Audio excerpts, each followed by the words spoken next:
It was another overall solid day for the stock market today with the Nasdaq pulling back 0.33%. Nice intraday reversal off the lows prevented a serious distribution day from hitting the market. So overall, while it is it's not a technical distribution day because the Nasdaq volume was lower than the day before, but it was a technical distribution day on the New York Stock Exchange, down 0.47% with volume higher than the day before. The only encouraging sign is that the index price did rally back above the 50-day moving average, and we closed well off the lows of the session. Overall positive action. S&P 500, same thing, rallied well off the intraday lows. Volume was slightly higher, but nothing too damaging. The Nasdaq, as you can also see, as I just showed, down 0.33%, but volume was below average. So overall, pretty good pullback.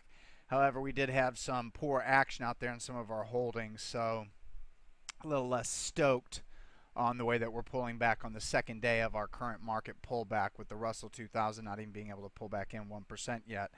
That being said, we have three full sell signals. One I'm already out of. NYRT, if you're not fully out of this one by now, that move today, intraday, even if it reversed higher again, that's just a joke. So NYRT, if you are still long, has to be a full sell. SBAC intraday, it hit 1/2 of my sell stop limits. It did not hit the emergency sell stop, and thank goodness, because that will prevent us from having a bigger loss than what we are going to take with a full sell tonight in SBAC. 3 days in a row of well above average volumes, selling off below the 50-day moving average. No good. So that is closing below the open of our entry signal. So that is a full sell with all of that volume. And then also PBYI, we've already had half of the position already taken off because immediately our long signal intraday, the very next day, it eclipsed the low of the day. That ended it, giving it one of our partial sell signals. The other partial sell signal has not been hit yet. And that was with, I do believe, a close below this level right here, 227.98. But closing below the 50-day moving average today on the above average volume, so it too is a full sell. No need to walk around. And that's what I've been kind of worried about with these low volume V-shaped moves, is that we're going to have these kind of reversals on heavier volume. And PSXP is another example. This is a 50% sell because it's closing below the open of our signal day, but it's still above the low of the signal day, so it's not a full sell. I have my emergency sell stops on the books in case it does decide to sell off rapidly tomorrow.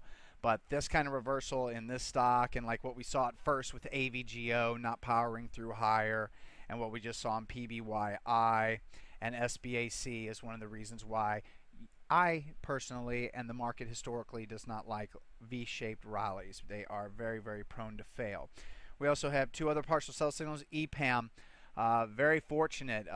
It did not hit my ultimate hard sell stop, which I've now moved one of them up. So it's a 25% sell position. So if we have 200 shares, you're going to get rid of 75. And nope, you're going to get rid of 50. Sorry, if you got 200 if you have 200 shares, you're going to get rid of 50. You're going to have 150 on the book, and what you're going to do is split them up 75 apiece. One hard sell stop I'd have on the book would be a close below 43.20 or move below there, so 43.19. And then right here looks like the recent low of the most recent start of the uptrend. So my emergency sell stop would be at a move to 41.65. That would execute my final sell stop. So 75 would be there. 75 is going to be below this level right here. And then you take 50 off today with a partial profit. And then RENT, I accidentally added to this one with a buy stop close above these recent highs. I figured if it would base out longer and break out, I want to go ahead and just put an order in. It unfortunately broke out early. That left it prone for a pullback, and sure enough, that's what we have. But it's only going to be a 20% sell because it's closing below the 20-day moving average on below average volume, so I'm not going to really increase the size. Some nice stocks tonight overall, looking at SKH. I like this current cut pattern that is forming here. So this is one to watch, not a new long signal though. This market I want to see blast out off higher before I go into any more lower price stocks. DAR looks like it's possibly bottoming, like looking for these bottoming patterns. However, we thought FEYE was bottoming too, and it's down, I think, over 20% after hours now. So what are you going to do there? So I got to be careful before earnings, man. It's dangerous, dangerous, dangerous stuff. So I got to have hard sell stops on the book just in case. And DAR, potential bottoming pattern, but I believe they have earnings in the next 2 days, so it's just one to watch. But we'll see if this one continues with this bottoming pattern. Now, the high quality positions that I was thinking about taking, decided against all of them except for one. IBN. I was like, man, I might as well chase this because it's a above average volume move. I probably would if BOP would have increased, but since BOP decreased from the day before, volume wasn't well above average, and we are extended. Like I said, look at this stock. We're up, what? 1, 2, 3, 4, 5, 6, 7, 8, 9, 10, 11 out of the last 13 days. That's prone for a pullback, so I cannot go long IBN, so I'm passing there. SAIA, you know, I bet you it does probably move higher from here, but with the way that it's acting short term, I mean, it is just a wild sucker compared to how it was trading, so I just want to go ahead and avoid. Hopefully we can consolidate sideways and then get another signal, but right now I am just not interested in a chart that looks like this, even though it is a perfect speculator scan stock and a CanSlim quality stock. Then we have NXPI. Man, I want to go long this one, but then I have to remind myself about AVGO and the other semiconductor stocks. SWKS is working, but even still, it's scary working because it's, you know, wedging up in a V-shaped formation. AVGO is also wedging up, but it's been a little bit more choppy, so I don't see why NXPI would be any different. The well below average volume move today is the biggest reason. If volume would have been above average, sure, why not poke 2.5% with a hard sell stop with a move below 68.24? It makes sense. You don't risk much and a big potential reward with the way these perfect speculator and CanSlim stocks work. But going to go ahead and pass. I want that base to be longer. The V shape, it's just too short term. Look at it. I mean, just look at this pattern compared to any pattern you see here going back 2013. It's a little too sketchy for me. And then level 3 communications interested me from the CanSlim scan only. Huge reversal, huge surge in volume.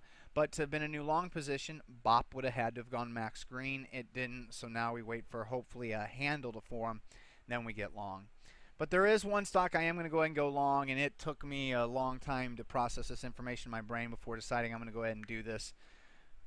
Probably not the wisest decision, but we got a few things going in our favor. After the Bible gap up on the earnings play, whenever it gapped up to 134, BOP rose to green. BOP rose the next day and volume was well above average. And then today, BOP rose again, getting even closer to max green, and volume's even higher than the day before, and it's closing above the intraday session of the second day. So it looks good. And so I think if we get long here at 139.38, limit orders only, a move below 135.12 will get us out of half a position.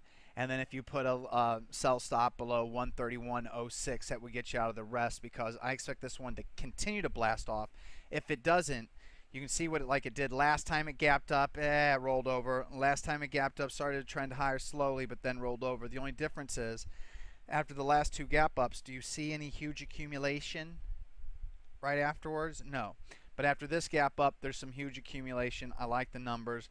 But it's only going to be a 2% position, not 2.5%. We've gone smaller. Like yesterday, our new long was CVTI was 2%, and that's because we're dealing with a market that's overbought. Excuse the Hulu Q here. We'll go ahead and pop that out here.